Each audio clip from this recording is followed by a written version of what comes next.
Story 91 of Household Tales. Recording by Melvin Lee. Household Tales by Jacob and Willem Grimm. Translated by Margaret Hunt. The Gnome. There was once upon a time a rich king who had 3 daughters, who daily went to walk in the palace garden, and the king was a great lover of all kinds of fine trees. But there was one for which he had such an affection, that if anyone gathered an apple from it, he wished him 100 fathoms underground. And when harvest time came, the apples on this tree were all as red as blood. The 3 daughters went every day beneath the tree and looked to see if the wind had not blown down an apple, but they never by any chance found one, and the tree was so loaded with them that it was almost breaking, and the branches hung down to the ground. Then the king's youngest child had a great desire for an apple, and said to her sisters, "Our father loves us far too much to wish us underground. It is my belief that he would only do that to people who were strangers." And while she was speaking, the child plucked off quite a large apple and ran to her sisters, saying, "Just a taste, my dear little sisters, for never in my life have I tasted anything so delightful." Then the 2 sisters also ate some of the apple, whereupon all 3 sank deep down into the earth, where they could hear no cock crow. When midday came, the king wished to call them to come to dinner, but they were nowhere to be found, and he sought them everywhere in the palace and garden, but could not find them. Then he was much troubled, and made known to the whole land that whosoever brought his daughters back again should have one of them to wife. Hereupon so many young men went about the country in search that there was no counting them, for everyone loved the 3 children because they were so kind to all, and so fair of face. 3 young huntsmen also went out, and when they had traveled about for 8 days, they arrived at a great castle, in which were beautiful apartments, and in one room a table was laid, on which were delicate dishes, which were so warm that they were smoking. But in the whole of the castle no human being was either to be seen or heard. They waited there for half a day, and the food still remained warm and smoking, and at length they were so hungry that they sat down and ate, and agreed with each other that they would stay and live in that castle, and that one of them, who should be chosen by casting lots, should remain in the house, and the 2 others seek the king's daughters. They cast lots, and the lot fell to the eldest. So next day the 2 younger went out to seek, and the eldest had to stay at home. At midday came a small mannikin, and begged for a piece of bread. Then the huntsman took the bread, which he had found there, and cut a round off the loaf, was about to give it to him, but whilst he was giving it to the mannikin, the latter let it fall, and asked the huntsman to be so good as to give him that piece again. The huntsman was about to do so, and stooped, on which the mannikin took a stick, seized him by the hair, and gave him a good beating. Next day the second stayed at home, and he fared no better. When the 2 others returned in the evening, the eldest said, "Well, how have we got on?" "Oh, very badly," said he, and then they lamented their misfortune together. But they said nothing about it to the youngest, for they did not like him at all, and always called him Stupid Hans, because he did not exactly belong to the forest. On the 3rd day the youngest stayed at home, and again the little mannikin came and begged for a piece of bread. When the youth gave it to him, the elf let it fall as before, and asked him to be so good as to give him that piece again. Then said Hans to the little mannikin, "What, canst thou not pick up that piece thyself? And if thou wilt not take as much trouble as that for thy daily bread, thou dost not deserve to have it." Then the mannikin grew very angry, and said he was to do it, but the huntsman would not, and took my dear mannikin and gave him a thorough beating. Then the mannikin screamed terribly and cried, "Stop, stop, and let me go, and I will tell thee where the king's daughters are." When Hans heard that, he left off beating him, and the mannikin told him that he was an earth mannikin, and that there were more than 1,000 like him, and that if he would go with him, he would show him where the king's daughters were. Then he showed him a deep well, and there was no water in it, and the elf said that he knew well that the companions Hans had with him did not intend to deal honorably with him. Therefore, if he wished to deliver the king's children, he must do it alone. The other two brothers would also be very glad to recover the king's daughters, but they did not want to have any trouble or danger. Hans was therefore to take a large basket, and he must seat himself in it, and his hanger and a bell, and let down. Below were 3 rooms, and in each of them was a princess with a many-headed dragon, whose head she was to comb and trim, but he must cut them off. And having said all this, the elf vanished. When it was evening, the 2 brothers came and asked how he had got on, and he said, "Pretty well so far," and that he had seen no one except at midday, when a little mannikin had come and begged for a piece of bread, that he had given some to him, but that the mannikin had let it fall, and had asked him to pick it up again. But as he did not choose to do that, the elf had begun to lose his temper, and that he had done what he ought not, and had given the elf a beating, on which he had told him where the king's daughters were. Then the 2 were so angry at this that they grew green and yellow. Next morning they went to the well together and drew lots who should first seat himself in the basket, and again the lot fell on the eldest, and he was to seat himself in it and take the bell with him. Then he said, "If I ring, you must draw me up again immediately." When he had gone down for a short distance, he rang, and they at once drew him up again. Then the second seated himself in the basket, and did just the same as the first. And then it was the turn of the youngest, but he let himself be lowered quite to the bottom. When he had got out of the basket, he took his hanger, and went and stood outside the first door and listened, and heard the dragon snoring quite loudly. He opened the door slowly, and one of the princesses was sitting there, and had 9 dragons' heads lying upon her lap, and was combing them. Then he took his hanger, and hewed at them, and the 9 fell off. The princess sprang up, threw her arms around his neck, embraced and kissed him repeatedly, and took her stomacher, which was made of pure gold, and hung it around his neck. Then he went to the second princess, who had a dragon with 5 heads to comb, and delivered her also, and the youngest, who had a dragon with 4 heads, and he went likewise. And they all rejoiced, and embraced him, and kissed him without stopping. Then he rang very loud, so that those above heard him, and he placed the princesses one after the other in the basket, and had them all drawn up.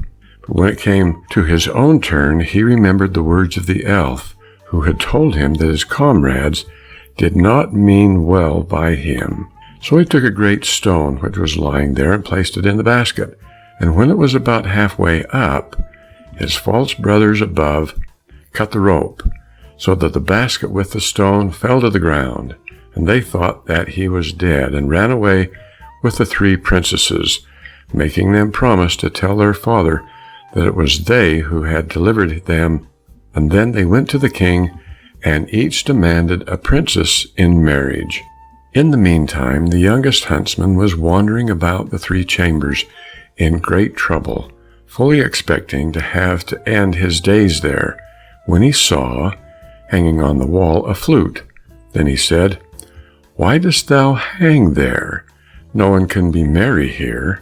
He looked at the dragon's heads likewise, and said, "You too cannot help me now." He walked backwards and forwards for such a long time that he made the surface of the ground quite smooth, and at last other thoughts came to his mind, and he took the flute from the wall and played a few notes on it.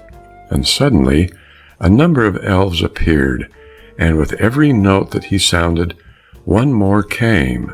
Then he played until the room was entirely filled, and they all asked what he desired. So he said he wished to get above ground, back to the daylight, on which they seized him by every hair that grew on his head, and thus they flew with him onto the earth again. When he was above ground, he at once went to the king's palace, just as the wedding of one princess was about to be celebrated. And he went to the room where the king and his 3 daughters were. When the princesses saw him, they fainted.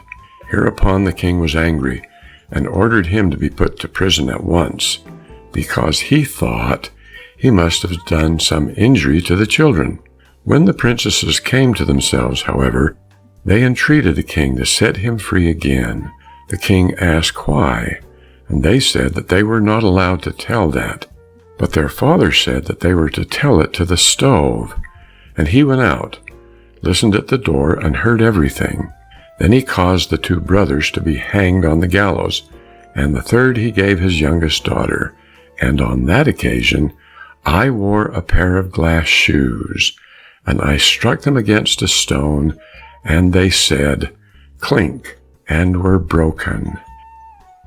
End of Story 91. Story 92 of Household Tales. The King of the Golden Mountain. There was a certain merchant who had 2 children, a boy and a girl. They were both young and could not walk. And 2 richly laden ships of his sailed forth to sea, with all his property on board. And just as he was expecting to win much money by them, news came that they had gone to the bottom, and now, instead of being a rich man, he was a poor one, and had nothing left but one field outside the town. In order to drive his misfortune a little out of his thoughts, he went out to this field, and as he was walking forwards and backwards in it, a little black mannikin stood suddenly by his side and asked why he was so sad, and what he was taking so much to heart. Then said the merchant, "If thou couldst help me, I would willingly tell thee." "Who knows?" replied the black dwarf. "Perhaps I can help thee." Then the merchant told him that all he possessed had gone to the bottom of the sea, and that he had nothing left but this field. "Do not trouble thyself," said the dwarf. "If thou wilt promise to give me the first thing that rubs itself against thy leg when thou art at home again, and to bring it here to this place in 12 years' time, thou shalt have as much money as thou wilt." The merchant thought, "What can that be but my dog?" and did not remember his little boy, so he said yes, gave the black man a written and sealed promise, and went home. When he reached home, his little boy was so delighted that he held by a bench, tottered up to him, and seized him fast by the legs. The father was shocked, for he remembered his promise, and now knew what he had pledged himself to do. As, however, he still found no money in his chest, he thought that the dwarf had only been jesting. A month afterwards, he went up to the garret, intending to gather together some old tin and to sell it, and saw a great heap of money lying. Then he was happy again, made purchases, became a greater merchant than before, and felt that this world was well governed. In the meantime, the boy grew tall, and at the same time sharp and clever. But the nearer the 12th year approached, the more anxious grew the merchant, so that his distress might be seen in his face. One day his son asked what ailed him, but the father would not say. The boy, however, persisted so long that at last he told him that, without being aware of what he was doing, he had promised him to a black dwarf and had received much money for doing so. He said likewise that he had set his hand and seal to this, and that now, when 12 years had gone by, he would have to give him up. Then said the son, "O father, do not be uneasy. All will go well. The black man has no power over me." The son had himself blessed by the priest, and when the time came, father and son went together to the field, and the son made a circle and placed himself inside it with his father. Then came the black dwarf and said to the old man, "Hast thou brought with thee that which thou hast promised me?" He was silent, but the son asked, "What dost thou want here?" Then said the black dwarf, "I have to speak with thy father, and not with thee." The son replied, "Thou hast betrayed and misled my father. Give back the writing." "No," said the black dwarf, "I will not give up my rights." They spoke together for a long time after this, but at last they agreed that the son, as he did not belong to the enemy of mankind, nor yet to his father, should seat himself in a small boat which should lie on water, which was flowing away from them, and that the father should push it off with his own foot, and then the son should remain given up to the water. So he took leave of his father, placed himself in a little boat, and the father had to push it off with his own foot. The boat capsized so that the keel was uppermost, and the father believed his son was lost, and went home and mourned for him. The boat, however, did not sink, but floated quietly away, and the boy sat safely inside it, and it floated thus for a long time, until at last it stopped by an unknown shore. Then he landed and saw a beautiful castle before him, and set out to go to it. But when he entered it, he found that it was bewitched. He went through every room, but all were empty until he reached the last, where a snake lay coiled in a ring. The snake, however, was an enchanted maiden who rejoiced to see him and said, "Hast thou come, O my deliverer? I have already waited 12 years for thee. This kingdom is bewitched, and thou must set it free." "How can I do that?" he inquired.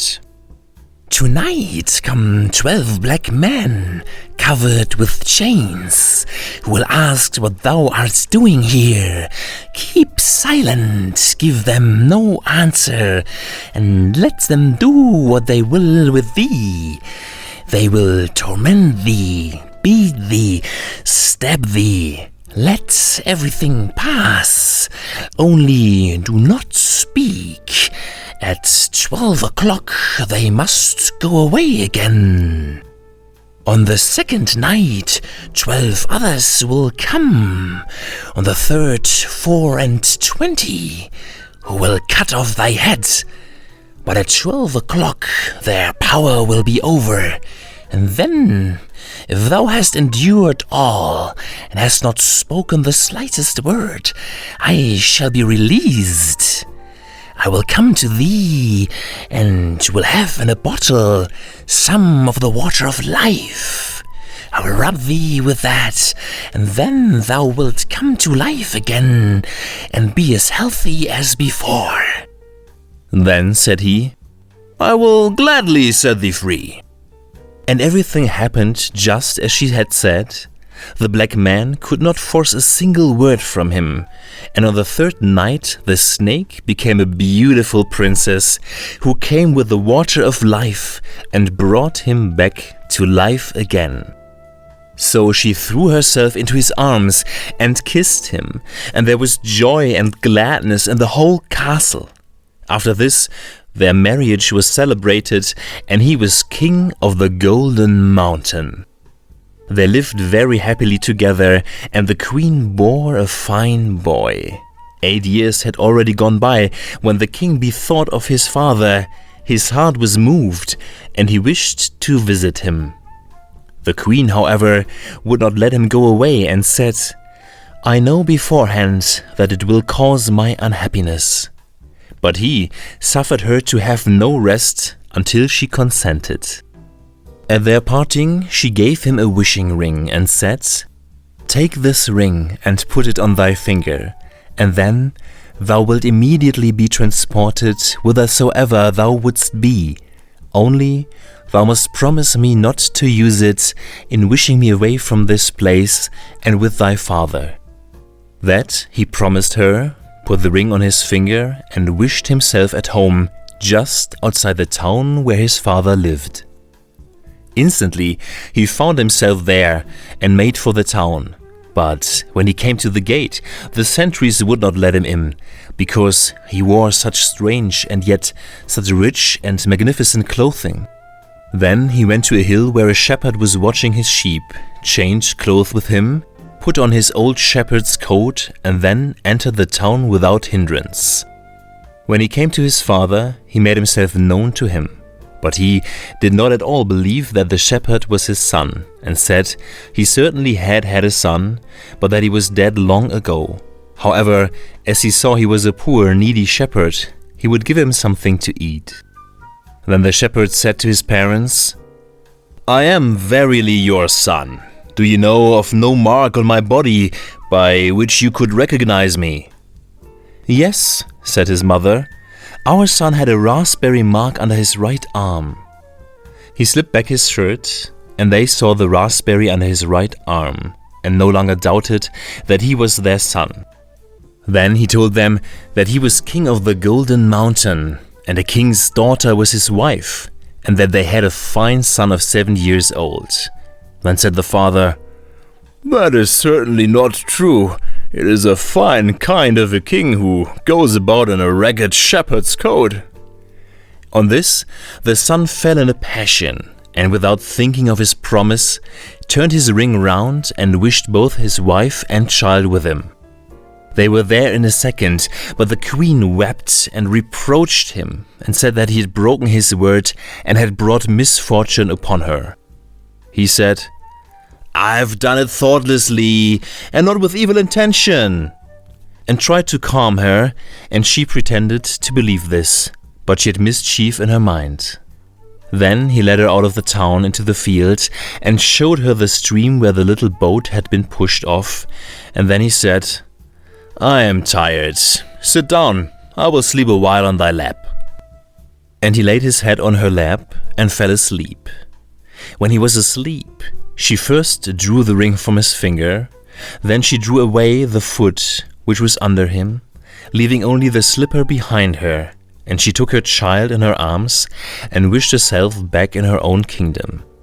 When he awoke, there he lay quite deserted, and his wife and child were gone, and so was the ring from his finger.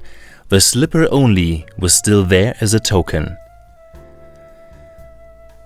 "Home to thy parents thou canst not return," thought he. "They would say that thou wast a wizard. Thou must be off, and walk on until thou arrivest in thy own kingdom." So he went away, and came at length to a hill by which 3 giants were standing, disputing with each other, because they did not know how to divide their father's property. When they saw him passing by, they called to him, and said the little man had quick wits, and that he was to divide their inheritance for them. The inheritance, however, consisted of a sword, which had this property, that if anyone took it in his hand and said, "All heads off but mine," every head would lie on the ground. Secondly, of a cloak which made anyone who put it on invisible. Thirdly, of a pair of boots, which could transport the wearer to any place he wished in a moment. He said, "Give me the 3 things, that I may see if they are still in good condition." They gave him the cloak, and when he had put it on, he was invisible and changed into a fly. Then he resumed his own form and said, "The cloak is a good one. Now give me the sword." They said, "No, we will not give thee that. If thou wert to say, 'All heads off but mine,' all our heads would be off, and thou alone wouldst be left with thine." Nevertheless, they gave it to him with the condition that he was only to try it against a tree. This he did, and the sword cut into the trunk of a tree as if it had been a blade of straw. Then he wanted to have the boots likewise, but they said, "No, we will not give them. If thou hadst them on thy feet, and wert to wish thyself at the top of the hill, we should be left down here with nothing." "Oh no," said he, "I will not do that." So they gave him the boots as well. And now, when he had got all these things, he thought of nothing but his wife and his child, and said as though to himself, "Oh, if I were but on the golden mountain!" And at the same moment he vanished from the sight of the giants, and thus their inheritance was divided. When he was near his palace, he heard sounds of joy and fiddles and flutes, and the people told him that his wife was celebrating her wedding with another. Then he fell into a rage and said, "False woman! She betrayed and deserted me whilst I was asleep." So he put on his cloak and, unseen by all, went into the palace. When he entered the dining hall, a great table was spread with delicious food, and the guests were eating and drinking and laughing and jesting. She sat on a royal seat in the midst of them, in splendid apparel, with a crown on her head. He placed himself behind her, and no one saw him. When she put a piece of meat on a plate for herself, he took it away and ate it. And when she poured out a glass of wine for herself, he took it away and drank it. She was always helping herself to something, and yet she never got anything, for plate and glass disappeared immediately. Then, dismayed and ashamed, she arose and went to her chamber and wept, but he followed her there. She said, "Has the devil power over me, or did my deliverer never come?" Then he struck her in the face and said, "Did thy deliverer never come? It is he who has thee in his power, thou traitor. Have I deserved this from thee?" Then he made himself visible, went into the hall and cried, "The wedding is at an end. The true king has returned." The king's princes and counselors who were assembled there ridiculed and mocked him, but he did not trouble to answer them and said, "Will you go away or not?" On this they tried to seize him and pressed upon him, but he drew his sword and said, "All heads off but mine." And all the heads rolled on the ground, and he alone was master, and once more king of the Golden Mountain. End of story 92. Story number 93 of Household Tales. There was once upon a time a queen who had a little daughter who was still so young that she had to be carried.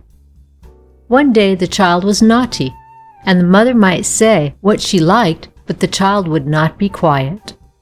Then she became impatient, and as the ravens were flying about the palace, she opened the window and said, "I wish you were a raven and would fly away, and then I should have some rest." Scarcely had she spoken the words before the child was changed into a raven and flew from her arms out of the window. It flew into a dark forest and stayed in it a long time, and the parents heard nothing of their child. Then one day a man was on his way through this forest and heard the raven crying, and followed the voice. And when he came nearer, the bird said, "I am a king's daughter by birth, and am bewitched, but thou canst set me free." "What am I to do?" asked he. She said, "Go further into the forest, and thou wilt find a house, wherein sits an aged woman, who will offer thee meat and drink, but you must accept nothing. For if you eatest and drinkest anything, thou wilt fall into a sleep, and then thou wilt not be able to deliver me. In the garden behind the house there is a great heap of tan, and on this thou shalt stand and wait for me, For 3 days I will come every afternoon at 2 o'clock in a carriage. On the first day, 4 white horses will be harnessed to it, then 4 chestnut horses, and lastly 4 black ones. But if thou art not awake but sleeping, I shall not be set free."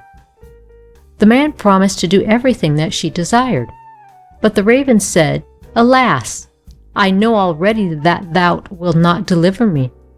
Thou wilt accept something from the woman." Then the man once more promised that he would certainly not touch anything either to eat or to drink. But when he entered the house, the old woman came to him and said, "Poor man, how faint you are! Come and refresh yourself, eat and drink." "No," said the man, "I will not eat or drink." She, however, let him have no peace at all, and said, "If you will not eat, take 1 drink out of the glass, 1 is nothing." Then he let himself be persuaded and drank. Shortly before 2 o'clock in the afternoon, he went into the garden to the tan heap to wait for the raven. As he was standing there, his weariness all at once became so great that he could not struggle against it, and lay down for a short time. But he was determined not to go to sleep. Hardly, however, had he lain down than his eyes closed of their own accord, and he fell asleep and slept so soundly that nothing in the world could have aroused him. At 2 o'clock the raven came driving up with 4 white horses, but she was already in deep grief and said, "I know he is asleep." And when she came into the garden, he was indeed lying there asleep on the heap of tan. She alighted from the carriage, went to him, shook him, and called him, but he did not awake. Next day about noon, the old woman came again and brought him food and drink, but he would not take any of it. But she let him have no rest and persuaded him until at length he again took 1 drink out of the glass. Towards 2 o'clock he went into the garden to the tan heap to wait for the raven, but all at once felt such a great weariness that his limbs would no longer support him. He could not help himself and was forced to lie down and fell into a heavy sleep. When the raven drove up with 4 brown horses, she was already full of grief and said, "I know he is asleep." She went to him, but there he lay sleeping, and there was no wakening him. Next day the old woman asked what was the meaning of this.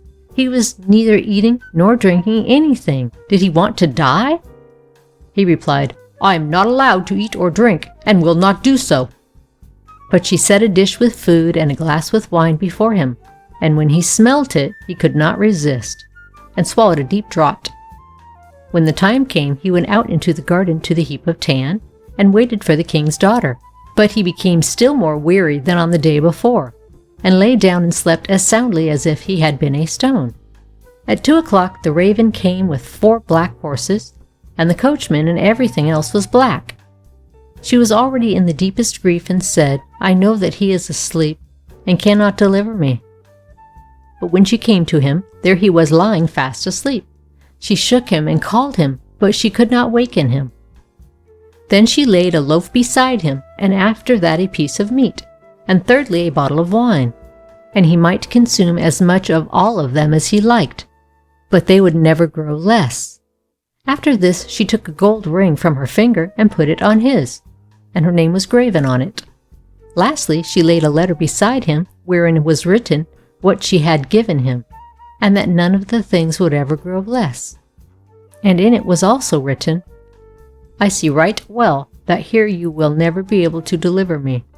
But if thou art still willing to deliver me, come to the golden castle of Stromberg. It lies in thy power, of that I am certain."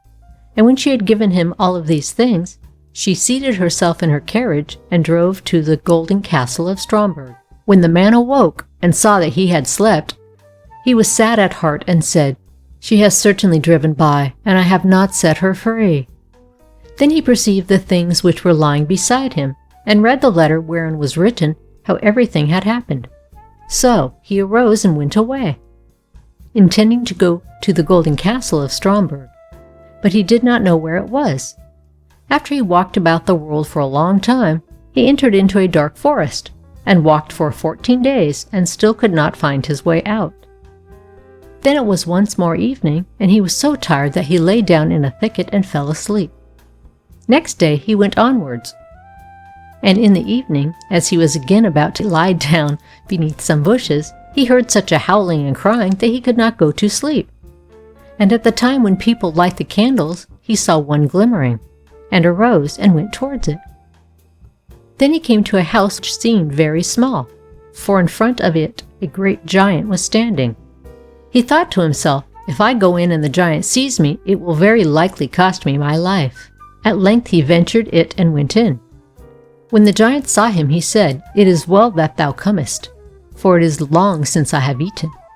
I will at once eat thee for my supper." "I'd rather you would leave that alone," said the man. "I do not like to be eaten, but if thou hast any desire to eat, I have quite enough here to satisfy thee." "If that be true," said the giant, "thou mayst be easy.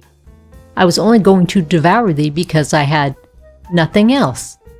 Then he went and sat down to the table, and the man took out the bread, wine, and meat, which would never come to an end. "This pleases me well," said the giant, and ate to his heart's content.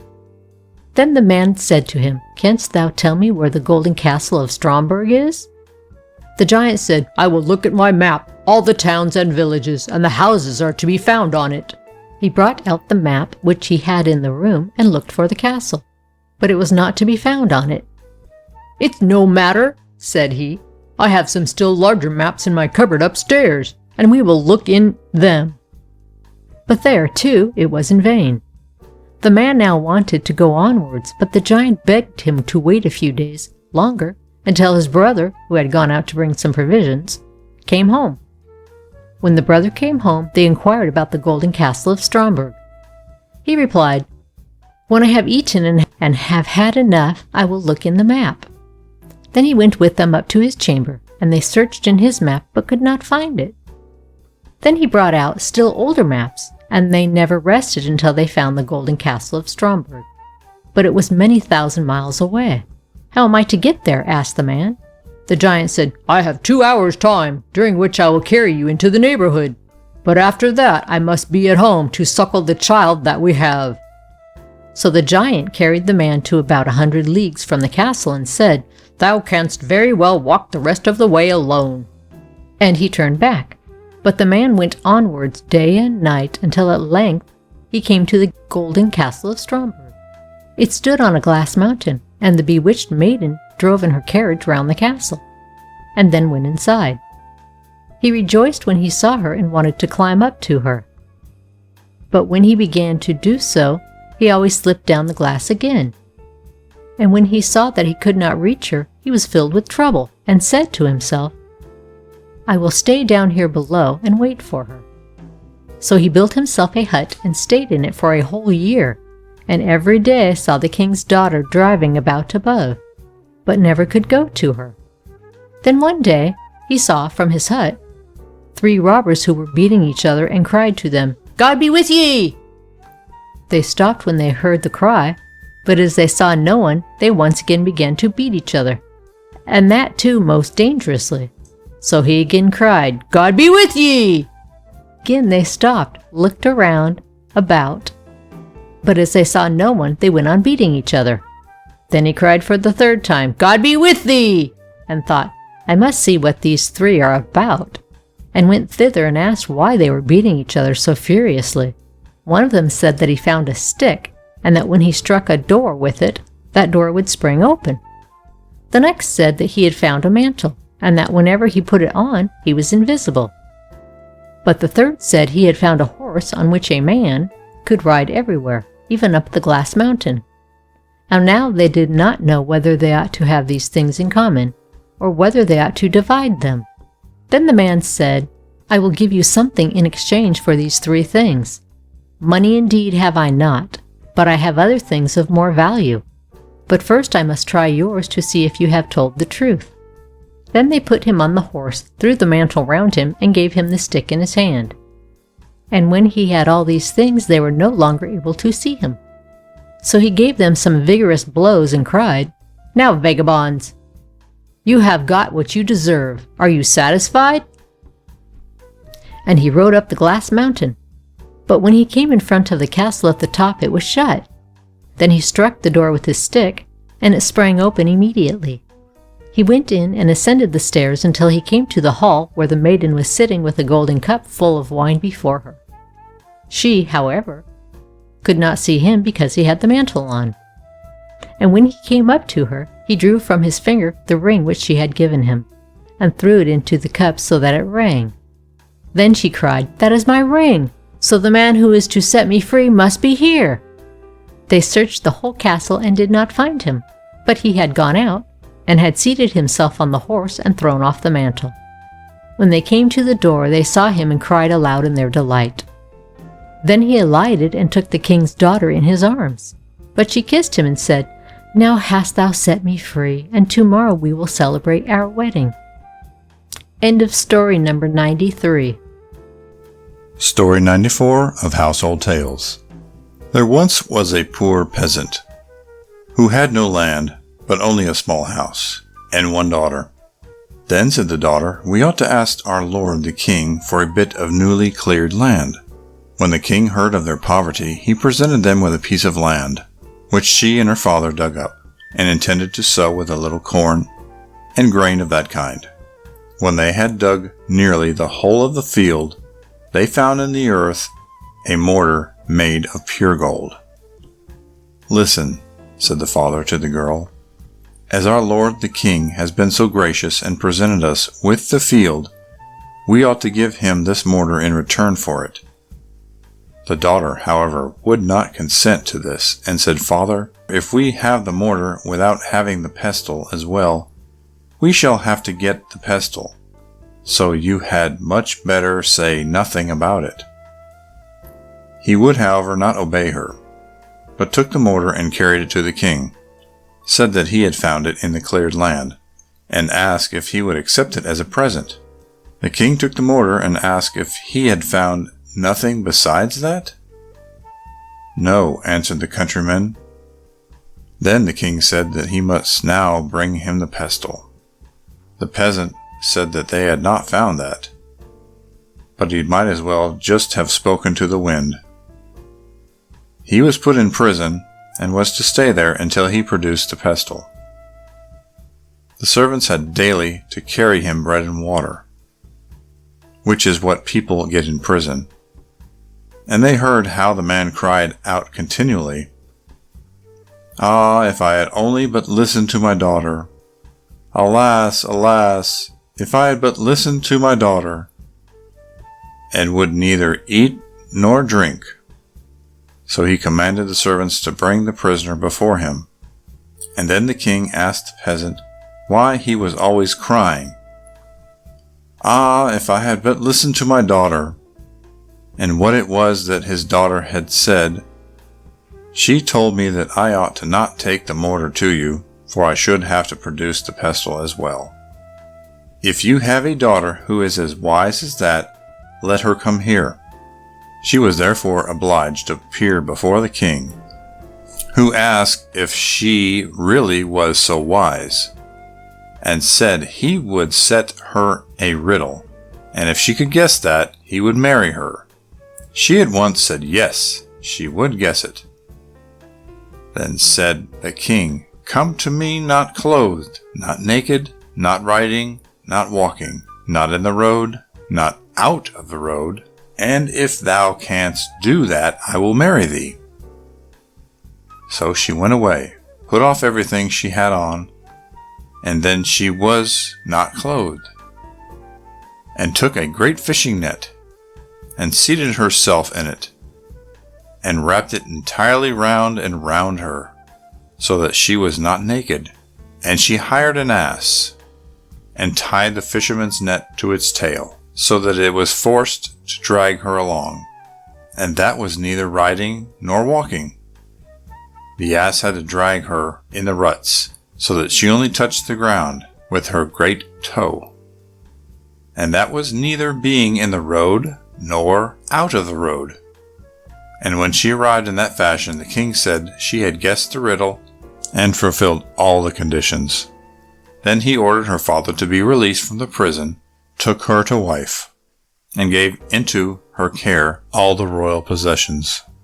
Now, when some years had passed, the king was once drawing up his troops on parade, when it happened that some peasants who had been selling wood stopped with their wagons before the palace.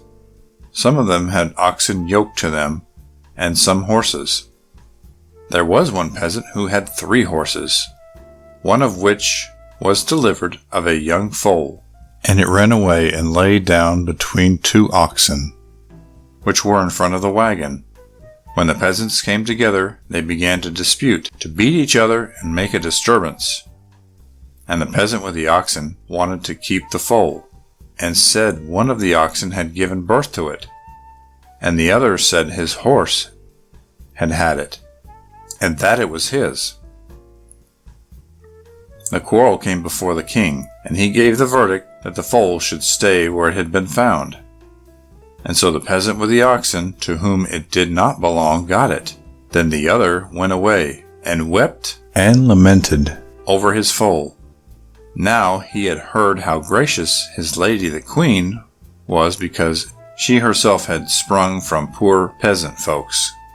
So he went to her and begged her to see if she could not help him to get his foal back again. She said, "Yes, yes, I will tell you what to do. If thou wilt promise not to betray me, early tomorrow morning when the king parades the guard, place thyself in the middle of the road by which he must pass. Take a great fishing net and pretend to be fishing. Go on fishing too, and empty out the net as if thou hadst got it full." And then she told him also what he was to say if he was questioned by the king. The next day, therefore, the peasant stood there and fished on dry ground. When the king passed by and saw that, sent his messenger to ask what the stupid man was about. He answered, "I am fishing." The messenger asked how he could fish where there was no water there. The peasant said, "It's easy for me to fish on dry land, as it is for an ox to have a foal." The messenger went back and took the answer to the king, who ordered the peasant to be brought to him and told him that this was not his own idea, and he wanted to know whose it was. The peasant must confess this at once. The peasant, however, would not do so, and said always, God forbid he should. The idea was his own. They laid him, however, on a heap of straw, and beat him and tormented him so long that at last he admitted that he had got the idea from the queen. When the king reached home again and said to his wife, "Why hast thou behaved so falsely to me? I will not have thee any longer for a wife. Thy time is up. Go back to the place whence thou camest to thy peasant's hut." One favor, however, he granted her. She might take with her one thing that was dearest and best in her eyes, and thus was she dismissed. She said, "Yes, my dear husband, if you command this, I will do it." And she embraced him and kissed him, and said she would take leave of him. Then she ordered a powerful sleeping draught to be brought, to drink farewell to him. The king took a long draught, but she took only a little. He soon fell into a deep sleep, and when she perceived that, she called a servant and took a fair white linen cloth and wrapped the king in it. And the servant was forced to carry him into a carriage that stood before the door. And she drove with him to her own little house. She laid him in her own little bed. He slept one day and one night without awakening. And when he awoke, he looked round and said, "Good God, where am I?" He called his attendants, but none of them were there. At length his wife came to his bedside and said, "My dear lord and king, you told me I might bring away with me from the palace that which was dearest and most precious in my eyes. I have nothing more precious and dear than yourself, so I have brought you with me." Tears rose to the king's eyes. He said, "Dear wife, thou shalt be mine, and I will be thine." And he took her back with him to the royal palace, and was married again to her. And at the present time, they are very likely still living. End of story 94.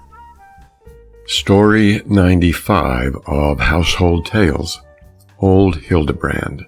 Once upon a time lived a peasant and his wife, and the parson of the village had a fancy for the wife, and had wished for a long while to spend a whole day happily with her. The peasant woman too was quite willing. One day, therefore, he said to the woman, "Listen, my dear friend, I have now thought of a way by which we can, for once, spend a whole day happily together. I tell you what, on Wednesday you must take to your bed and tell your husband you are ill, and if you only complain and act being ill properly, and go on doing so until Sunday, when I have to preach, I will then say in my sermon that whosoever has at home a sick child, a sick husband, a sick wife, a sick father, a sick mother, a sick brother, or whosoever else it may be, and makes a pilgrimage to the Gockerly Hill in Italy, where you can get a peck of laurel leaves for a crosier, the sick child, the sick husband, the sick wife, the sick father, the sick mother, the sick sister, or whoever else it may be, will be restored to health immediately." "I will manage it," said the woman promptly. Now, therefore, on the Wednesday, the peasant woman took to her bed and complained and lamented as agreed on, and her husband did everything for her that he could think of, but nothing did her any good. And when Sunday came, the woman said, "I feel as ill as if I were going to die at once, but there is one thing I should like to do before my end.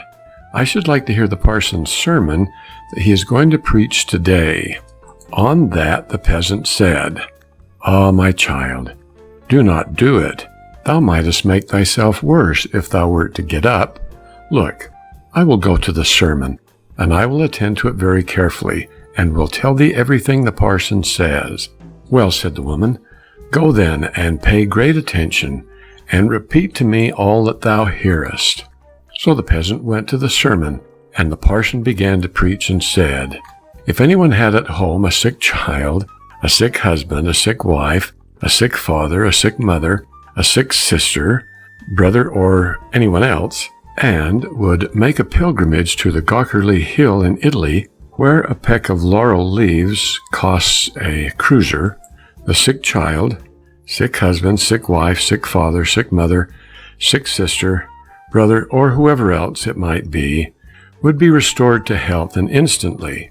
And whosoever wished to undertake the journey was to go to him after the service was over, and he would give him the sack for the laurel leaves and the crosier."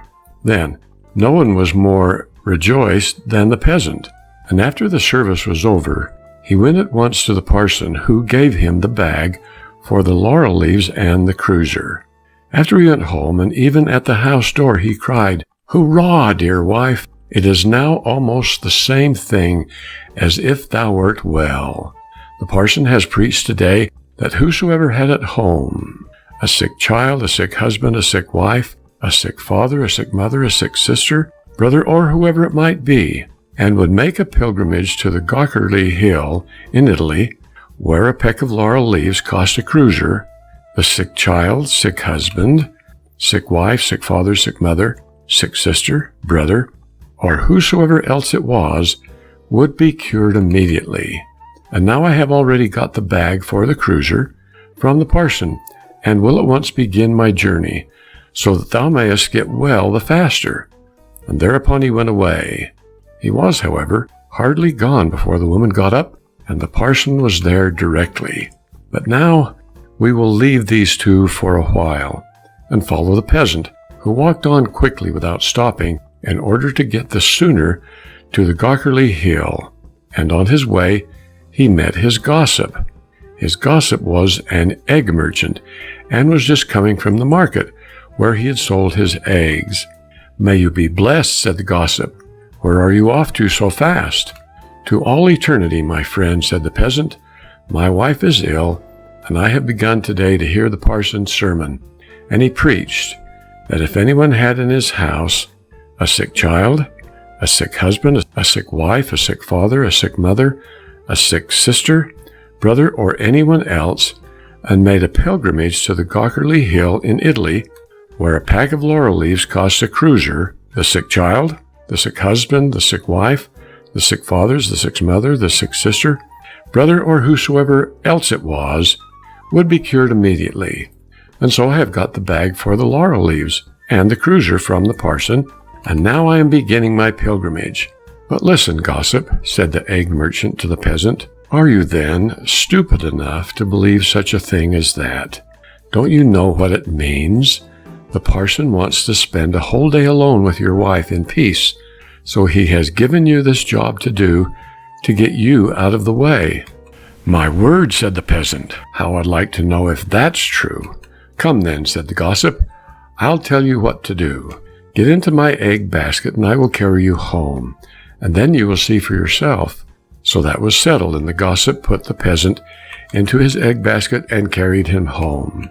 When they got to the house, hurrah! But all was going merrily there. The woman had already had nearly everything killed that was in the farmyard, and had made pancakes, and the parson was there, and had brought his fiddle with him. The gossip knocked at the door, and the woman asked, Who's there? It is I, gossip, said the egg merchant. Give me shelter this night.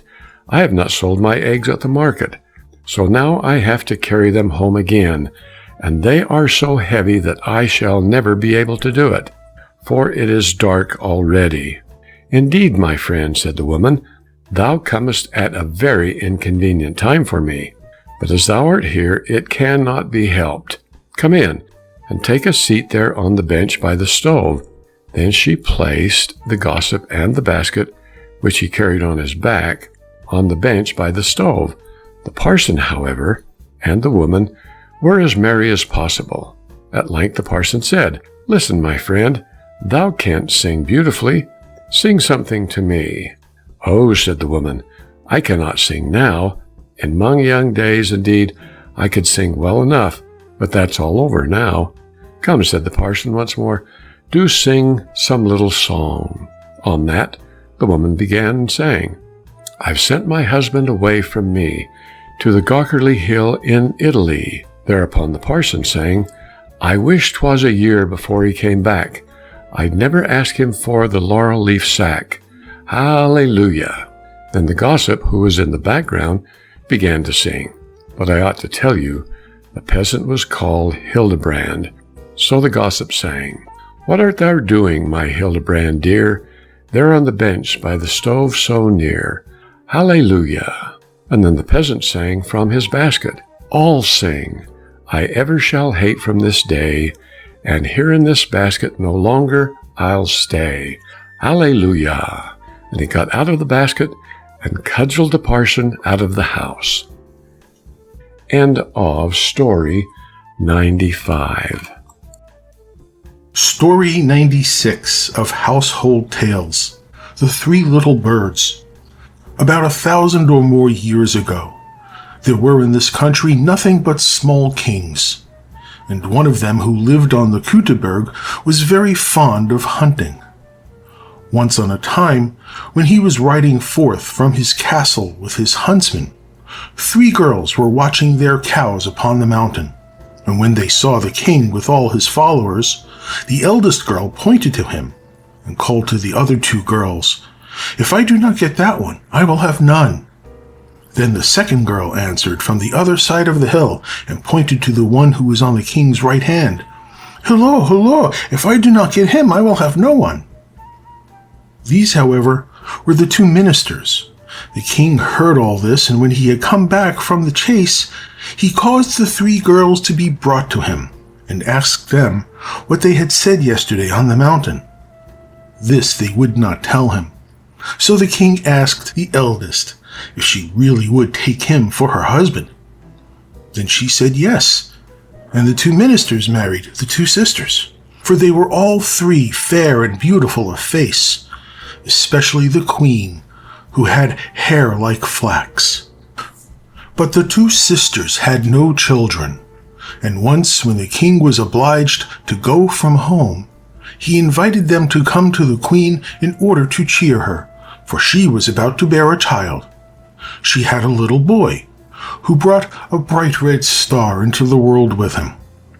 Then the two sisters said to each other that they would throw the beautiful boy into the water.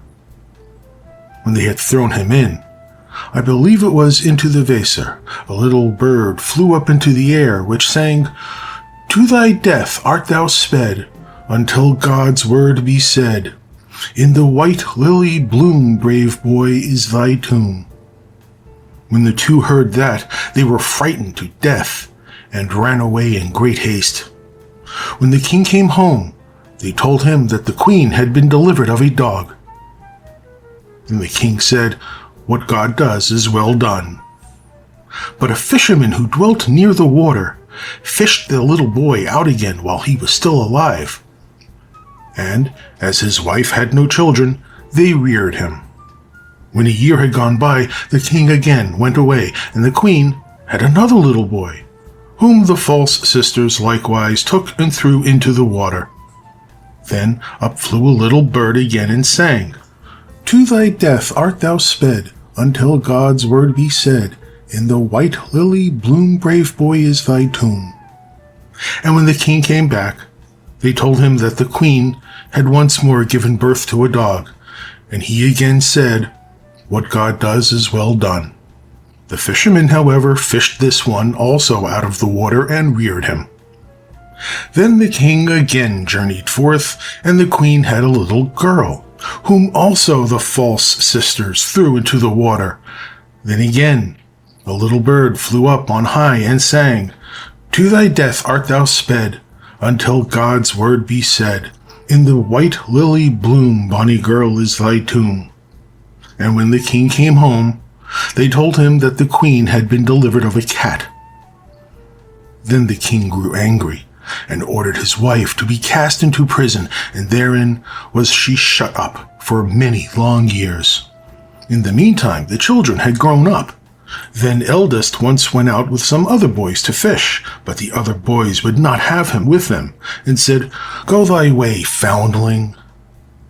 Hereupon he was much troubled, and asked the old fisherman if that was true. The fisherman told him that once when he was fishing he had drawn him out of the water. So the boy said he would go forth and seek his father. The fisherman, however, entreated him to stay, but he would not let himself be hindered, and at last the fisherman consented. Then the boy went on his way and walked for many days, and at last he came to a great piece of water by the side of which stood an old woman fishing. "Good day, mother," said the boy. "Many thanks," said she. "Thou wilt fish long enough before thou catchest anything, and thou wilt seek long enough before thou findest thy father. How wilt thou get over the water?" said the woman. "God knows." Then the old woman took him up on her back and carried him through it, and he sought for a long time, but could not find his father. When a year had gone by, the second boy set out to seek his brother. He came to the water, and all fared with him just as with his brother, and now there was no one at home but the daughter, and she mourned for her brothers so much that at last she also begged the fisherman to let her set forth, for she wished to go in search of her brothers. Then she likewise came to the great piece of water, and she said to the old woman, "Good day, mother." "Many thanks," replied the old woman. "May God help you with your fishing," said the maiden. When the old woman heard that, she became quite friendly, and carried her over the water, gave her a wand, and said to her, "Go, my daughter, ever onwards by this road, and when you come to a great black dog, you must pass it silently and boldly, without either laughing or looking at it. Then you will come to a great high castle, on the threshold of which you must let the wand fall, and go straight through the castle and out again on the other side. There you will see an old fountain, out of which a large tree has grown, whereon hangs a bird in a cage which you must take down. Take likewise a glass of water out of the fountain, and with these two things go back by the same way, pick up the wand again from the threshold, and take it with you. And when you again pass by the dog, strike him in the face with it, but be sure that you hit him, and then just come back here to me. The maiden found everything exactly as the old woman had said, and on her way back she found her two brothers, who had sought each other over half the world. They went together to the place where the black dog was lying on the road. She struck it in the face, and it turned into a handsome prince, who went with them to the river. There the old woman was still standing. She rejoiced much to see them again, and carried them all over the water, and then she too went away, for now she was freed. The others, however, went to the old fisherman, and all were glad that they had found each other again. But they hung the bird on the wall. But the second son could not settle at home, and took his crossbow and went a-hunting. When he was tired, he took his flute and made music. The king was hunting too, and heard that, and went thither. And when he met the youth, he said, "Who has given thee leave to hunt here?" "Oh, no one." "To whom dost thou belong, then?" "I am the fisherman's son." "But he has no children." "If thou wilt not believe, come with me." That the king did, and questioned the fisherman, who told everything to him. And the little bird on the wall began to sing. "The mother sits alone, there in the prison small, O king of royal blood. These are thy children all. The sisters twain so false, they wrought the children woe, there in the waters deep, where the fishermen come and go." Then they were all terrified, and the king took the bird, the fisherman, and the three children back with him to the castle, and ordered the prison to be opened, and brought his wife out again. She had, however, grown quite ill and weak. Then the daughter gave her some of the water from the fountain to drink. She became strong and healthy. But the two false sisters were burnt, and the daughter married the prince. End of story 96. Story 97 of Household Tales, The Water of Life. There was once a king who had an illness, and no one believed that he would come out of it with his life. He had 3 sons who were much distressed about it, and went down into the palace garden and wept. There they met an old man who inquired as to the cause of their grief. They told him that their father was so ill that he would most certainly die, for nothing seemed to cure him. Then the old man said, "I know of one more remedy, and that is the water of life. If he drinks of it, he will become well again, but it is hard to find." The eldest said, "I will manage to find it," and went to the sick king and begged to be allowed to go forth in search of the water of life, for that alone could save him. "No," said the king, "the danger is too great. I would rather die." But he begged so long that the king consented. The prince thought in his heart, "If I bring the water, then I shall be best beloved of my father, and shall inherit the kingdom." So he set out, and when he had ridden forth a little distance, a dwarf stood there in the road, who called to him and said, "Whither away so fast?" "Silly shrimp," said the prince, very haughtily, "it is nothing to do with you," and rode on. But the little dwarf had grown angry, and had wished an evil wish. Soon after this the prince entered a ravine, and the further he rode, the closer the mountains drew together, and at last the road became so narrow that he could not advance a step further.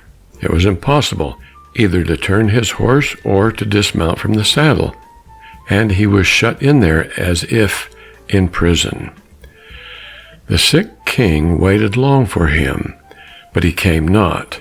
Then the second son said, "Father, let me go forth to seek the water," and thought to himself, "If my brother is dead, then the kingdom will fall to me." At first the king would not allow him to go either, but at last he yielded. So the prince set out on the same road that his brother had taken, and he too met the dwarf, who stopped him and asked, whither he was going in such haste. "Little shrimp," said the prince, "that is nothing to thee," and rode on without giving him another look.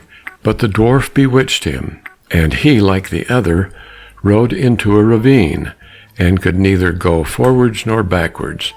So fare haughty people. As the second son also remained away, the youngest begged to be allowed to go forth to fetch the water, and at last the king was obliged to let him go. When he met the dwarf, and the latter asked him whither he was going in such haste, he stopped, gave him an explanation, and said, "I am seeking the water of life, for my father is sick unto death. Dost thou know then where that is to be found?" "No," said the prince. "As thou hast borne thyself as is seemly, and not haughtily like thy false brothers, I will give thee the information and tell thee how thou mayest obtain the water of life. It springs from a fountain in the courtyard of an enchanted castle. Thou wilt not be able to make thy way to it if I do not give thee an iron wand and 2 small loaves of bread. Strike thrice with the wand on the iron door of the castle, and it will spring open. Inside lie 2 lions with gaping jaws. But if thou throwest a loaf to each of them, they will be quieted. Then hasten to fetch some of the water of life before the clock strikes 12, else the door will shut again, and thou wilt be imprisoned." The prince thanked him, took the wand and the bread, and set out on his way. When he arrived, everything was as the dwarf had said. The door sprang open at the 3rd stroke of the wand, and when he had appeased the lions with the bread, he entered the castle, and came to a large and splendid hall, wherein sat some enchanted princes, whose rings he drew off their fingers. A sword and a loaf of bread were lying there, which he carried away. After this he entered a chamber, in which was a beautiful maiden, who rejoiced when she saw him, kissed him, and told him that he had delivered her, and should have the whole of her kingdom, and that, if he would return in a year, their wedding should be celebrated. Likewise she told him where the spring of water of life was, and that he was to hasten and draw some of it before the clock struck 12. Then he went onwards, and at last entered a room where there was a beautiful, newly made bed, and as he was very weary, he felt inclined to rest a little. So he lay down and fell asleep. When he awoke, it was striking 11:45. He sprang up in fright, ran to the spring, drew some water in a cup which stood near, and hastened away. But just as he was passing through the iron door, the clock struck 12, and the door fell to with such violence that it carried away a piece of his heel. He, however, rejoicing at having obtained the water of life, went homewards, and again passed the dwarf. When the latter saw the sword and the loaf, he said, "With these thou hast won great wealth. With the sword thou canst slay whole armies, and the bread will never come to an end." But the prince would not go home to his father without his brothers, and said, "Dear dwarf, canst thou not tell me where my 2 brothers are? They went out before I did in search of the water of life, and have not returned." "They are imprisoned between 2 mountains," said the dwarf. "I have condemned them to stay there, because they were haughty." Then the prince begged until the dwarf released them, and he warned him, however, and said, "Beware of them, for they have bad hearts." When his brothers came, he rejoiced and told them how things had gone with him, that he had found the water of life, and had brought a cupful away with him, and had rescued a beautiful princess, who was willing to wait a year for him, and then their wedding was to be celebrated, and he would obtain a great kingdom. After that they rode on together, and chanced upon a land where war and famine reigned, and the king already thought he must perish, for the scarcity was so great. Then the prince went to him and gave him the loaf, wherewith he fed and satisfied the whole of his kingdom. And then the prince gave him the sword also, wherewith he slew the hosts of his enemies, and could now live in rest and peace. The prince then took back his loaf and his sword, and the three brothers rode on. But after this they entered 2 more countries, where war and famine reigned, and each time the prince gave his loaf and his sword to the kings, and had now delivered 3 kingdoms. And after that they went on board a ship and sailed over the sea. During the passage, the 2 eldest conversed apart and said, "The youngest has found the water of life, and not we. For that our father will give him the kingdom which belongs to us, and he will rob us of all our fortune." They then began to seek revenge and plotted with each other to destroy him. They waited until they found him fast asleep. Then they poured the water of life out of the cup and took it for themselves. But into the cup they poured salt sea water.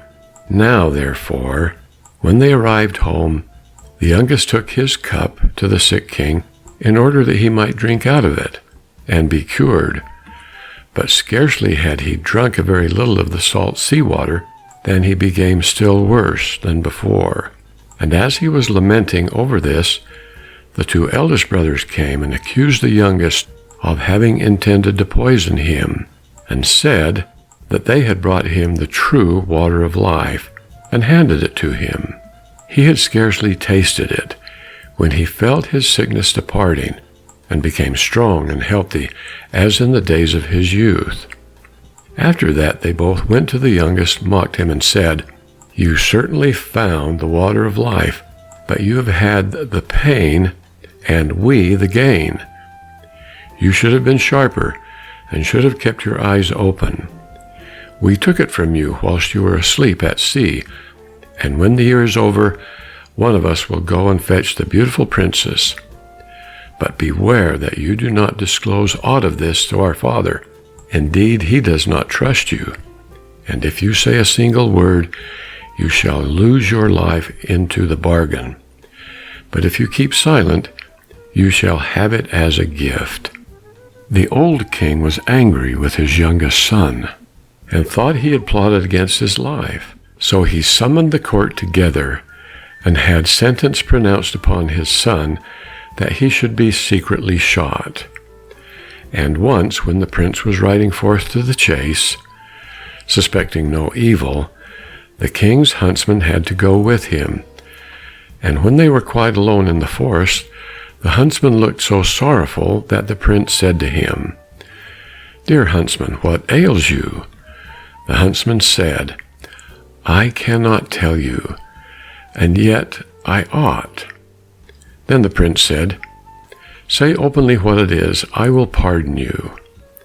"Alas," said the huntsman, "I am to shoot you dead. The king has ordered me to do it."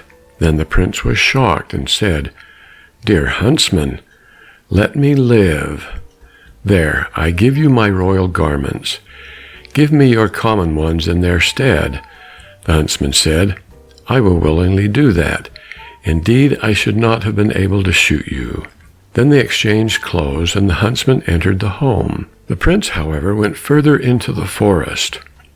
After a time, 3 wagons of gold and precious stones came to the king for his youngest son, which were sent by the 3 kings who had slain their enemies with the prince's sword, and maintained their people with his bread, and who wished to show their gratitude for it. The old king then thought, "Can my son have been innocent?" and said to his people, "Would that he were still alive! How it grieves me that I have suffered him to be killed." "He still lives," said the huntsman. "I could not find it in my heart to carry out your command," and told the king how it had happened. Then a stone fell from the king's heart, and he had it proclaimed in every country that his son might return and be taken into favor again. The princess, however, had a road made up to her palace which was quite bright and golden, and told her people that whosoever came riding straight along it to her would be the right wooer and was to be admitted, and whoever rode by the side of it was not the right one, and was not to be admitted. As the time was now close at hand, the eldest thought he would hasten to go to the king's daughter, and give himself out as her deliverer, and thus win her for his bride, and the kingdom to boot. Therefore he rode forth, and when he arrived in front of the palace, he saw the splendid golden road, and thought, "It would be a sin and a shame if I were to ride over that," and turned aside, and rode on the right side of it. But when he came to the door, the servants told him that he was not the right man, and was to go away. Soon after this, the second prince set out, and when he came to the golden road, and his horse had put one foot on it, he thought, "It would be a sin and a shame to tread a piece of it off," and he turned aside and rode on the left side of it. And when he reached the door, the attendants told him he was not the right one, and he was to go away. When at last the year had entirely expired, the third son likewise wished to ride out of the forest to his beloved, and with her forget his sorrows. So he set out, and thought of her so incessantly, and wished to be with her so much, that he never noticed the golden road at all. So his horse rode onwards up the middle of it. And when he came to the door, it was opened, and the princess received him with joy, and said he was her deliverer, and the lord of the kingdom, and their wedding was celebrated with great rejoicing. When it was over, she told him that his father invited him to come to him, and had forgiven him. So he rode thither, and told him everything, how his brothers had betrayed him, and how he had nevertheless kept silence. The old king wished to punish them, but they had put to sea, and never came back as long as they lived. End of story 97. Story 98 of Household Tales. There was once upon a time a poor peasant called Crab, who drove with 2 oxen a load of wood to the town, and sold it to a doctor for 2 thalers. When the money was being counted out to him, it so happened that the doctor was sitting at table, and when the peasant saw how daintily he ate and drank, his heart desired what he saw, and he would willingly have been a doctor too. So he remained standing a while, and at length inquired if he too could not become a doctor. "Oh yes," said the doctor, "that is soon managed." "What must I do?" asked the peasant. "In the first place, buy thyself an ABC book of the kind which has a cock on the frontispiece. In second, turn thy cart and thy oxen into money, and get thyself some clothes, and whatever else pertains to medicine. Thirdly, have a sign painted for thyself with the words, 'I am Dr. Know-all,' and have that nailed up above thy house door." The peasant did everything that he had been told to do. When he had doctored people a while, but not long, a rich and great lord had some money stolen. Then he was told about Dr. Know-all, who lived in such and such a village, and must know what had become of the money. So the lord had the horses put in his carriage, drove out to the village, and asked Crab if he were Dr. Know-all. Yes, he was, he said. Then he was to go with him and bring back the stolen money. "Oh yes, but Greta, my wife, must go too." The lord was willing, and let both of them have a seat in the carriage, and they all drove away together. When they came to the nobleman's castle, the table was spread, and Crab was told to sit down and eat. "Yes, but my wife, Greta too," he said, and seated himself with her at the table. And when the first servant came with a dish of delicate fare, the peasant nudged his wife, and said, "Greta, that was the first," meaning that was the servant who brought the first dish. The servant, however, thought he intended by that to say, "That is the first thief," and as he actually was so, he was terrified, and said to his comrade outside, "The doctor knows all, we shall fare ill, he said I was the first." The second did not want to go in at all, but was forced. When he went in with his dish, the peasant nudged his wife, and said, "Greta, that is the second." This servant was just as much alarmed, and he got out. The third did not fare better, for the peasant again said, Greta, that is the third. The fourth had to carry in a dish that was covered, and the Lord told the doctor that he was to show his skill and guess what was beneath the cover.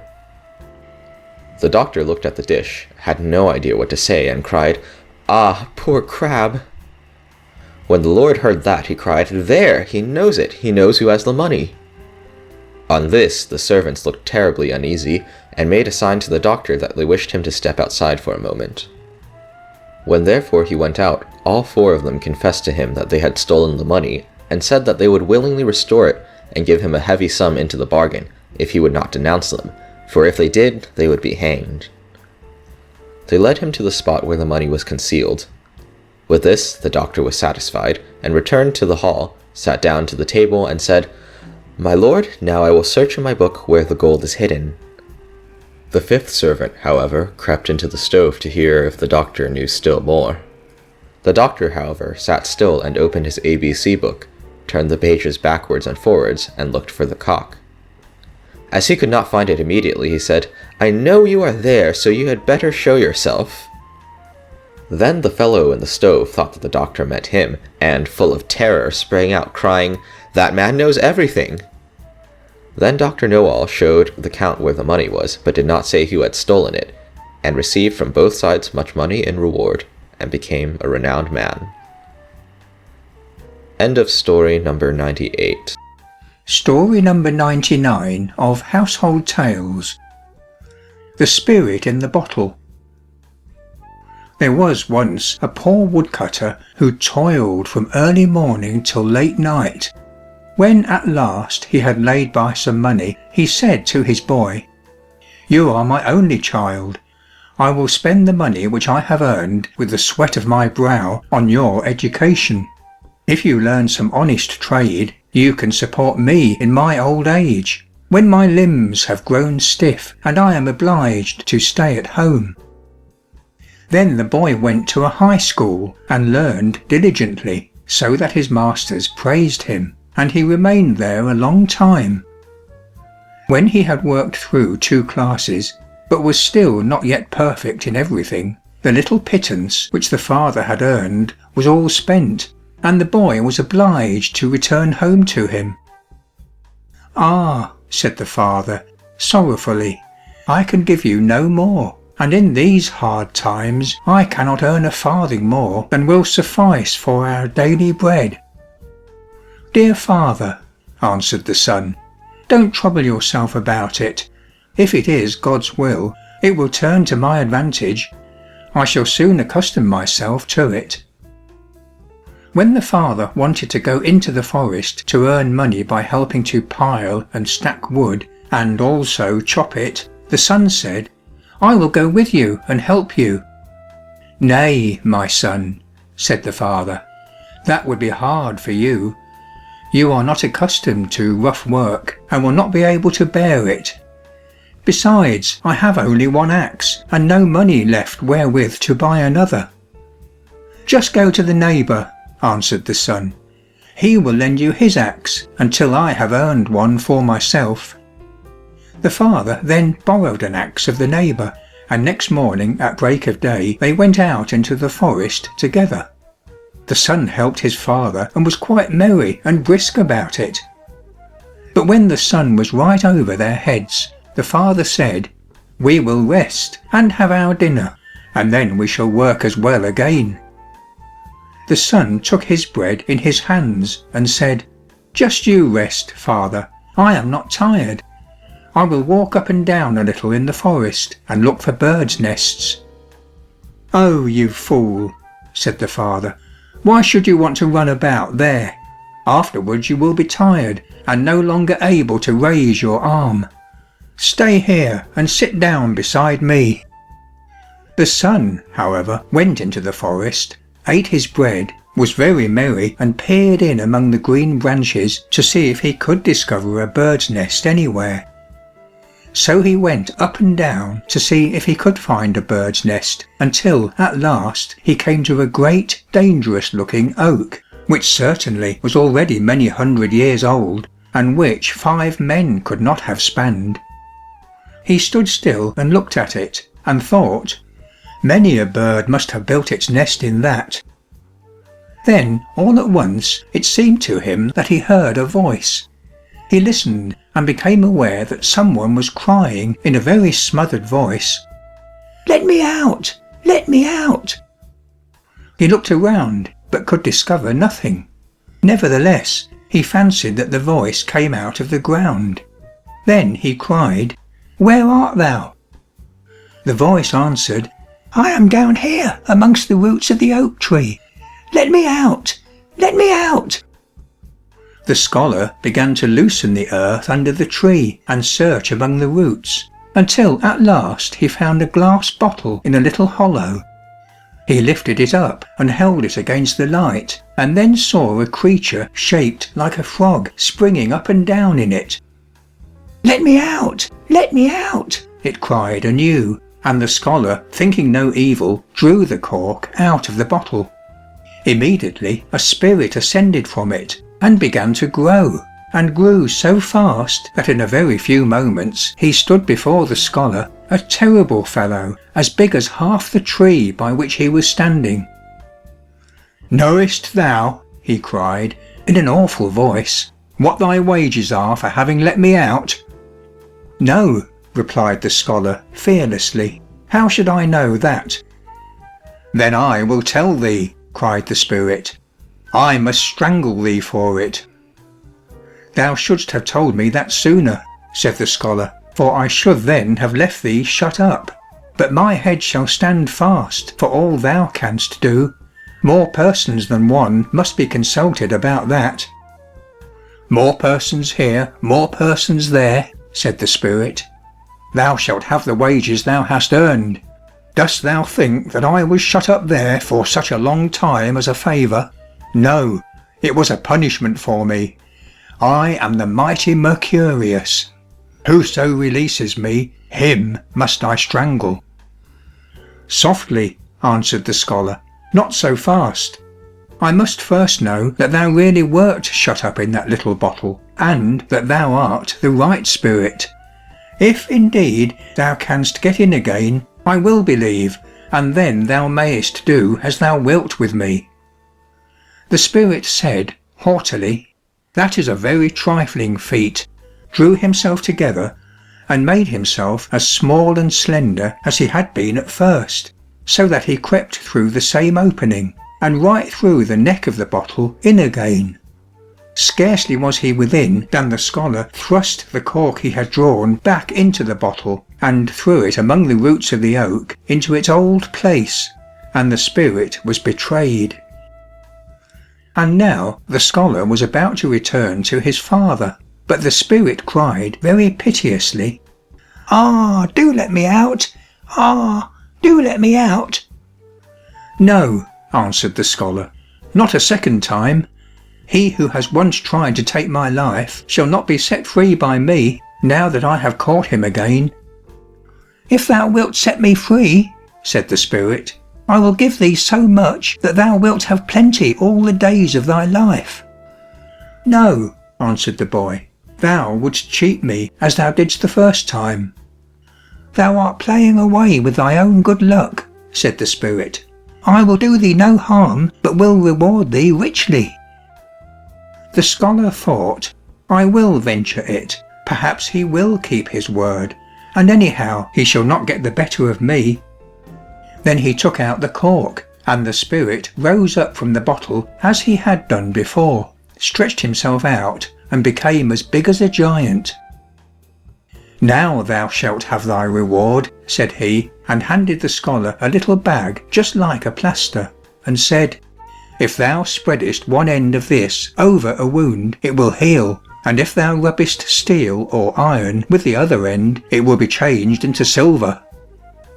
"I must just try that," said the scholar, and went to a tree, tore off the bark with his axe, and rubbed it with one end of the plaster. It immediately closed together and was healed. "Now it is all right," he said to the spirit, "and we can part." The spirit thanked him for his release, and the boy thanked the spirit for his present, and went back to his father. "Where hast thou been racing about?" said the father, why hast thou forgotten thy work? I said at once that thou wouldst never get on with anything. Be easy, father, I will make it up. Make it up indeed, said the father angrily. There's no art in that. Take care, father, I will soon hew that tree there, so that it will split. Then he took his plaster, rubbed the axe with it, and dealt a mighty blow, but as the iron had changed into silver, the edge turned. Hello, father, just look what a bad axe you've given me. It has become quite crooked.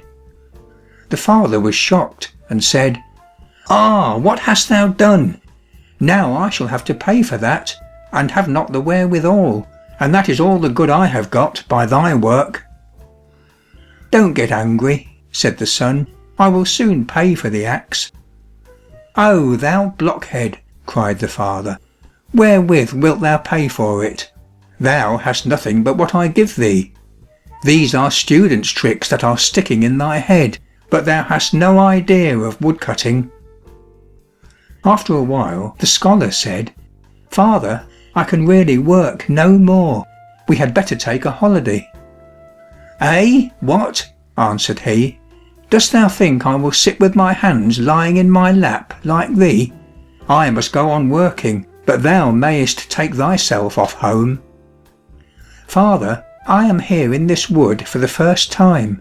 I don't know my way alone. Do go with me. As his anger had now abated, the father at last let himself be persuaded and went home with him. Then he said to the son, Go and sell thy damaged axe, and see what thou canst get for it, and I must earn the difference, in order to pay the neighbour. The son took the axe and carried it into town to a goldsmith, who tested it, laid it in the scales, and said, It is worth 400 thalers. I have not so much as that by me. The son said, Give me what thou hast, I will lend you the rest. The goldsmith gave him 300 thalers, and remained 100 in his debt. The son thereupon went home and said, Father, I have got the money, go and ask the neighbour what he wants for the axe. I know that already, answered the old man, 1 thaler, 6 groschen. Then give him 2 thalers, 12 groschen, that is double and enough.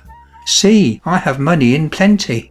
And he gave the father 100 thalers, and said, You shall never know want, live as comfortably as you like.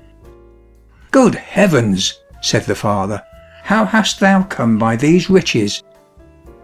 The scholar then told how all had come to pass, and how he, trusting in his luck, had made such a good hit.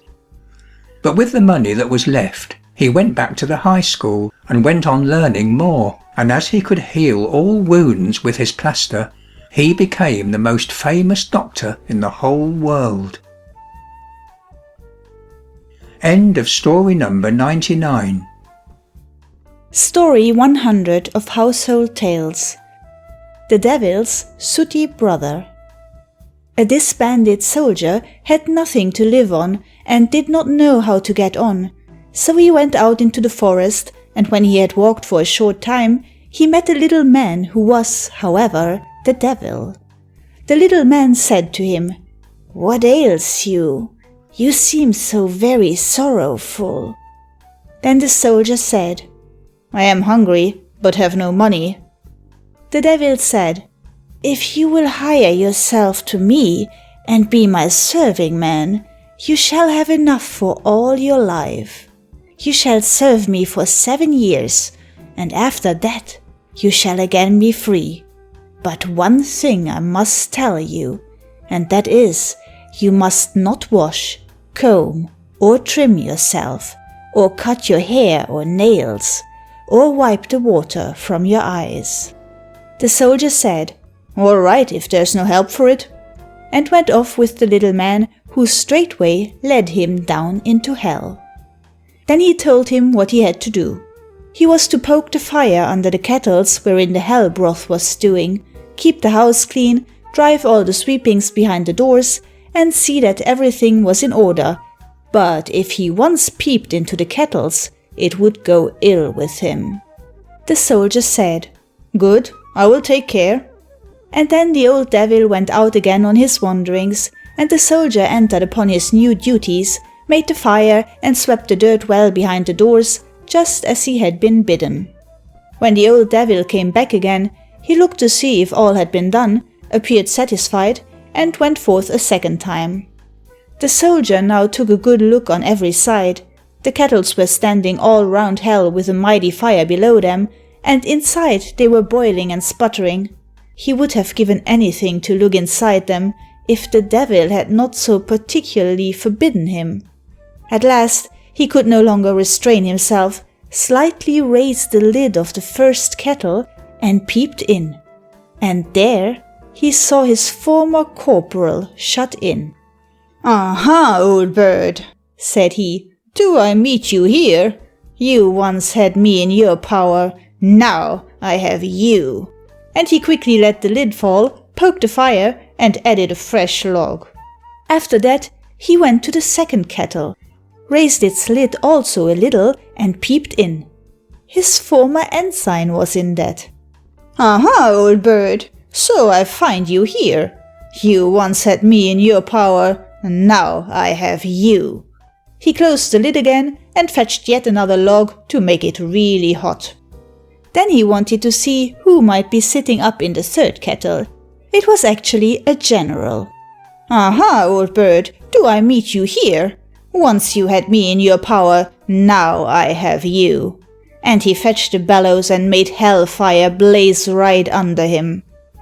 So he did his work 7 years in hell, did not wash, comb, or trim himself, or cut his hair or nails, or wash the water out of his eyes, and the 7 years seemed so short to him that he thought he had only been half a year.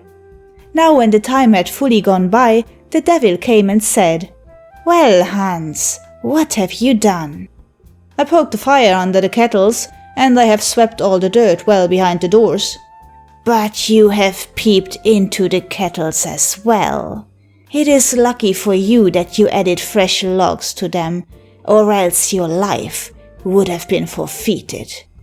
Now that your time is up, will you go home again?" "Yes," said the soldier. "I should very much like to see what my father is doing at home." The devil said, "In order that you may receive the wages you have earned, go and fill your knapsack full of the sweepings and take it home with you. You must also go unwashed and uncombed, with long hair on your head and beard, and with uncut nails and dim eyes. And when you are asked whence you come, you must say, 'From hell.' And when you are asked who you are to say, 'The devil's sooty brother, and my king as well.'" The soldier held his peace and did as the devil bade him, but he was not at all satisfied with his wages. Then as soon as he was up in the forest again, he took his knapsack from his back to empty it, but on opening it, the sweepings had become pure gold. "I should never have expected that," said he, and was well pleased, and entered the town. The landlord was standing in front of the inn, and when he saw the soldier approaching, he was terrified, because Hans looked so horrible, worse than a scarecrow. He called to him and asked, "Whence comest thou?" "From hell." "Who art thou?" "The devil's sooty brother, and my king as well." Then the host would not let him enter, but when Hans showed him the gold, he came and unlatched the door himself. Hans then ordered the best room and attendants, ate and drank his fill, but neither washed nor combed himself, as the devil had bidden him, and at last lay down to sleep. But the knapsack full of gold remained before the eyes of the landlord, and left him no peace, and during the night he crept in and stole it away. Next morning, however, when Hans got up and wanted to pay the landlord and travel further, behold, his knapsack was gone. But he soon composed himself and thought, "Thou hast been unfortunate from no fault of thine own," and straightway went back again to hell, complained of his misfortune to the old devil, and begged for his help. The devil said, "Seat yourself. I will wash, comb, and trim you, cut your hair and nails, and wash your eyes for you.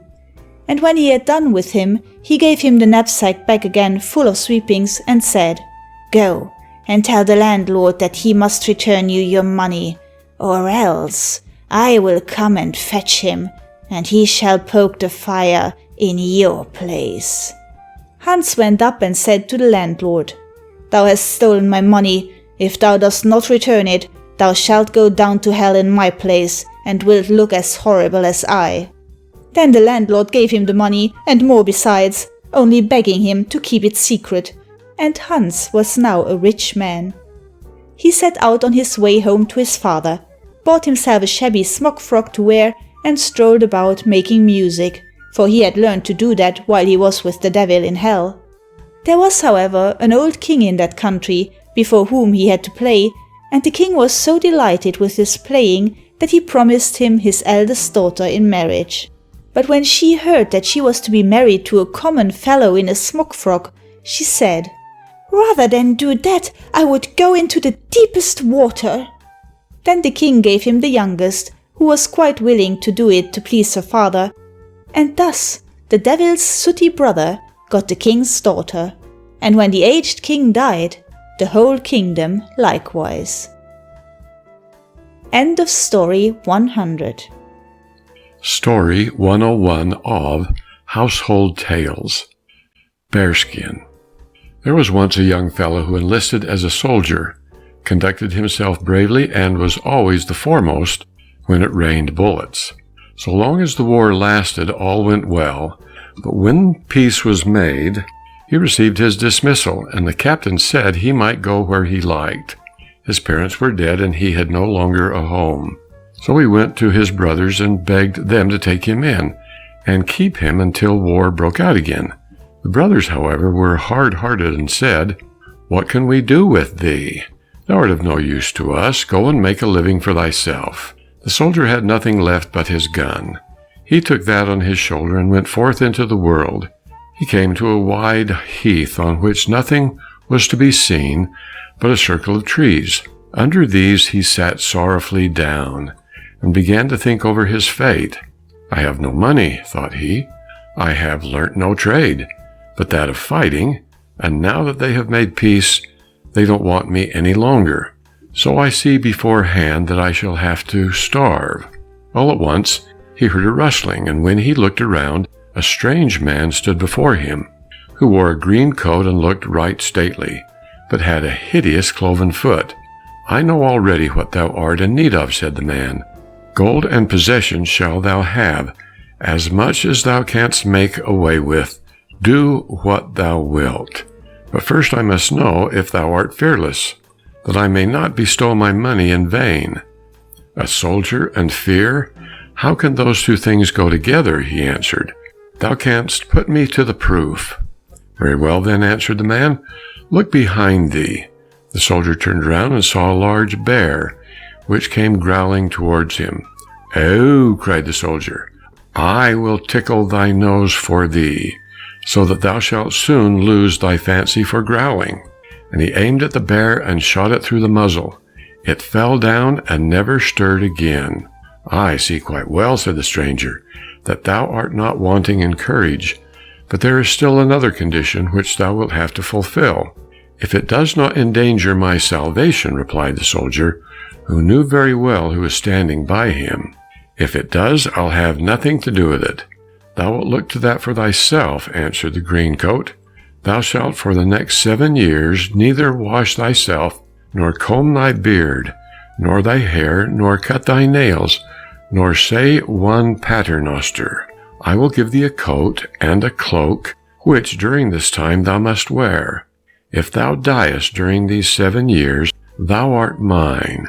If thou remainest alive, thou art free, and rich to boot, for all the rest of thy life. The soldier thought of the great extremity in which he now found himself, and as he so soon often had gone to meet death, he resolved to risk it now also, and agreed to the terms. The devil took off his green coat, gave it to the soldier, and said, If thou hast this coat on thy back, and puttest thy hand into the pocket, thou wilt always find it full of money. Then he pulled the skin off the bear and said, This shall be thy cloak, and thy bed also, for thereon shalt thou sleep, and in no other bed shalt thou lie, and because of this apparel shalt thou be called Bearskin. After this the devil vanished. The soldier put the coat on, felt at once in the pocket, and found that the thing was really true. Then he put on the bearskin and went forth into the world, and enjoyed himself, refraining from nothing that did him good and his money harm. During the first year his appearance was passable, but during the second he began to look like a monster. His hair covered nearly the whole of his face. His beard was like a piece of coarse felt. His fingers had claws, and his face was so covered with dirt that if cress had been sown on it, it would have come up.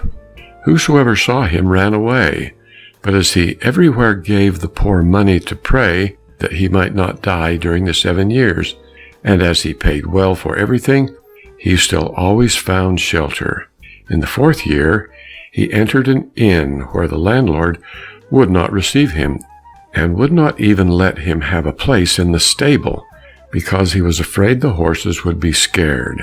But as Bearskin thrust his hand into his pocket and pulled out a handful of ducats, the host let himself be persuaded, and gave him a room in the outhouse. Bearskin was, however, obliged to promise not to let himself be seen, lest the inn should get a bad name. As Bearskin was sitting alone in the evening, and wishing from the bottom of his heart that the 7 years were over, he heard a loud lamenting in a neighboring room. He had a compassionate heart, so he opened the door and saw an old man weeping bitterly and wringing his hands. Bearskin went nearer, but the man sprang to his feet and tried to escape from him. At last, when the man perceived that Bearskin's voice was human, he let himself be prevailed on, and by kind words Bearskin succeeded so far that the old man revealed the cause of his grief. His property had dwindled away by degrees. He and his daughters would have to starve, and he was so poor that he could not pay the innkeeper, and was to be put in prison.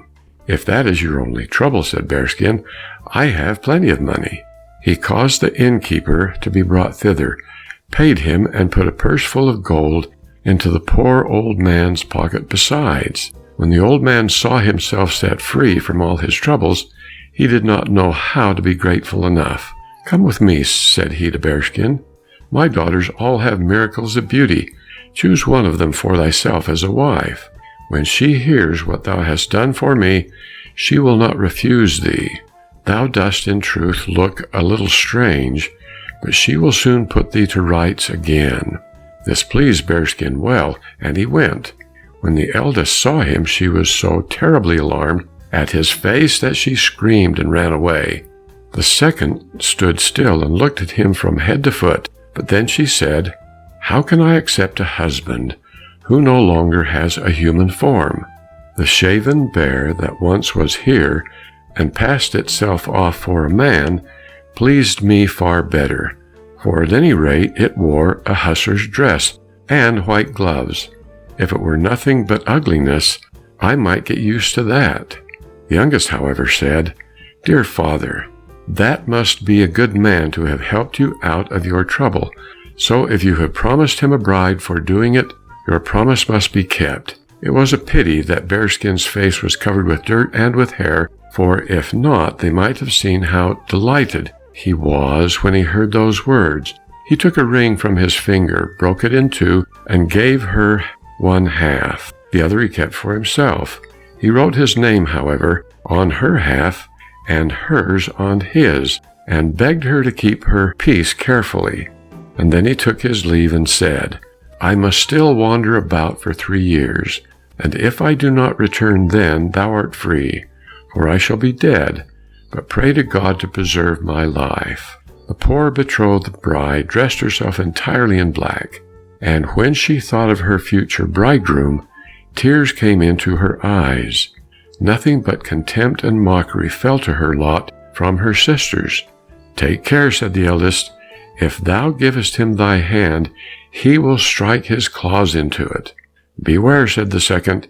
Bears like sweet things, and if he takes a fancy to thee, he will eat thee up. Thou must always do as he likes, begged the elder again, or else he will growl.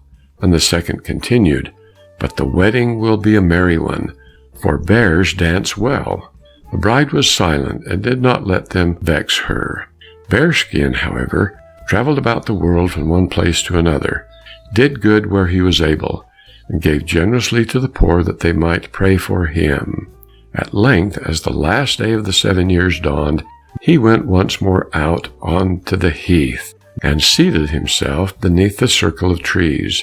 It was not long before the wind whistled, and the devil stood before him, and looked angrily at him. Then he threw Bearskin his old coat, and asked for his own green one back. We have not got so far as that yet, answered Bearskin. Thou must first make me clean. Whether the devil liked it or not, he was forced to fetch water, and wash Bearskin, comb his hair, and cut his nails. After this he looked like a brave soldier, and was much handsomer than he had ever been before. When the devil had gone away, Bearskin was quite light-hearted.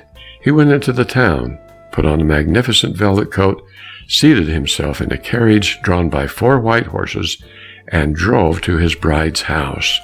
No one recognized him. The father took him for a distinguished general, and led him into the room where his daughters were sitting. He was forced to place himself between the 2 eldest. They helped him to wine, gave him the best pieces of meat, and thought that in all the world they had never seen a handsomer man. The bride, however, sat opposite to him in her black dress, and never raised her eyes, nor spoke a word. When at length he asked the father if he would give him one of his daughters to wife, the 2 eldest jumped up, ran to their bedrooms, and put on splendid dresses, for each of them fancied she was the chosen one.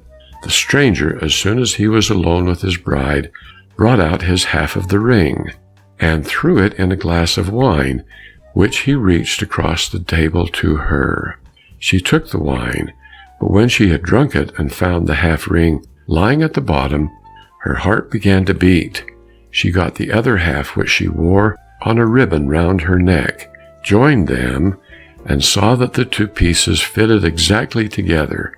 Then said he, I am thy betrothed bridegroom, whom thou sawest as Bearskin, but through God's grace I have again received my human form, and have once more become clean.